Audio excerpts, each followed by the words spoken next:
मैं समाजवादी पार्टी से जुड़े हुए मित्रों से कहना चाहता हूं, भारत की विरासत पर आप गौरव की अनुभूति नहीं करते? कम से कम जिनके नाम पे आप राजनीति करते हैं उनके विचारों को ही मान लेते। डॉक्टर राम मनोहर लोहिया ने इस बात को कहा था कि भारत की एकात्मता के 3 आधार हैं,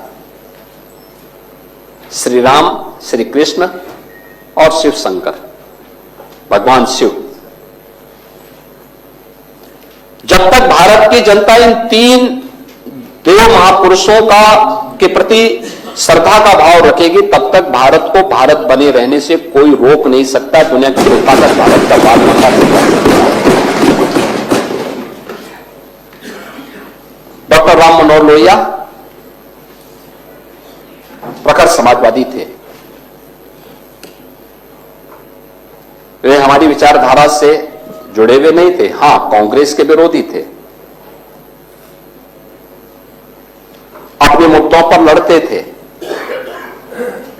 आज समाजवादी पार्टी डॉक्टर लोहिया के विचारों से कितनी दूर भाग चुकी है।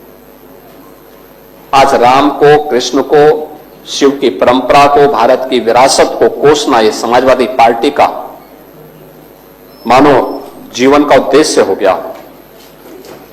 और दुर्भाग्य है कि उन्होंने आदर्श किसको माना है? यानी औरंगजेब को। औरंगजेब को ये लोग अपना आदर्श मान रहे हैं। औरंगजेब का पिता शाहजहां अपनी जीवनी में लिखता है, अपनी आत्मकथा में लिखता है कि खुदा करे कि ऐसा कमबख्त किसी को पैदा न हो। उसने आगरा के किले में अपने बाप को कैद करके रखा, एक एक बूंद पानी के लिए तरसाया।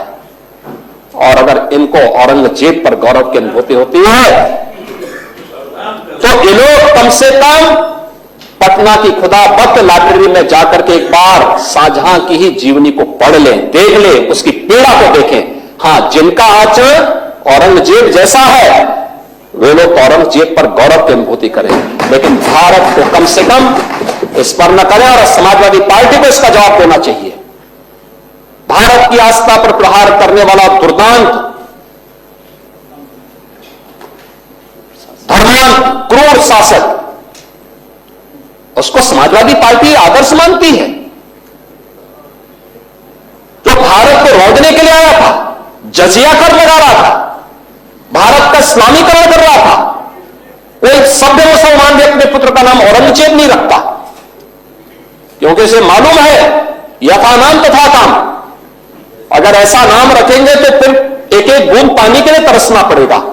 और शाहजहां ने भी अपनी जीवनी में लिखा है, उन्होंने कहा है कि औरंगजेब को कोसते हुए उसने लिखा कि तुमसे अच्छा तो ये हिंदू है जो जीते जी तो अपने बुजुर्ग मां बाप की सेवा करता है, मरने के बाद श्राद्ध तर्पण के माध्यम से वर्ष में एक बार उन्हें जल देता है। तुम तो मुझे एक एक बूंद पानी के लिए तरसा दिए हो। अब समाजवादी पार्टी यह तय करे, एक पटना की खुदा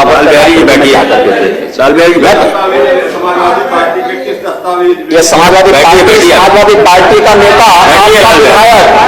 आपका विधायक घोषणा करो ना, उस कमबख्त को निकालो पार्टी से और उसको एक बार यूपी भेज दीजिए, बाकी उपचार हम अपने आप करवा लेंगे।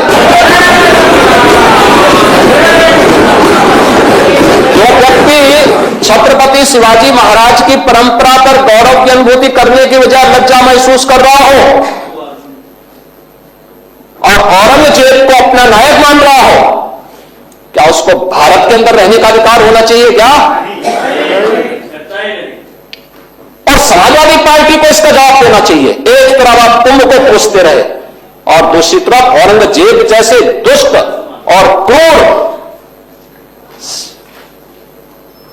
धर्मांध मंदिरों को तोड़ने वाले व्यक्ति को, भारत की आस्था को निर्बलता के साथ रौंदने का कार्य करने वाले व्यक्ति को महिमामंडन करते हो? आखिर कौन सी नस ऐसी आपकी दबी हुई है कि आप लोग अपने उस व्यक्ति पर, उस विधायक पर नियंत्रण नहीं कर पा रहे हैं? और इसीलिए मैं कहना चाहता हूं कि व्यक्ति के विचार अलग हो सकते हैं, मानव खंडन क्यों नहीं समाजवादी पार्टी है? समाजवादी पार्टी खंडन करे इसका। लाल बिहारी सुनिए, समाजवादी पार्टी को समाजवादी पार्टी को इसका खंडन करना चाहिए। समाजवादी पार्टी को इसका खंडन करना चाहिए और समाजवादी पार्टी को इसको बाहर निकाल देना चाहिए, निकाल देना चाहिए बाहर, या यहां बुलाइए सम्मेलन में।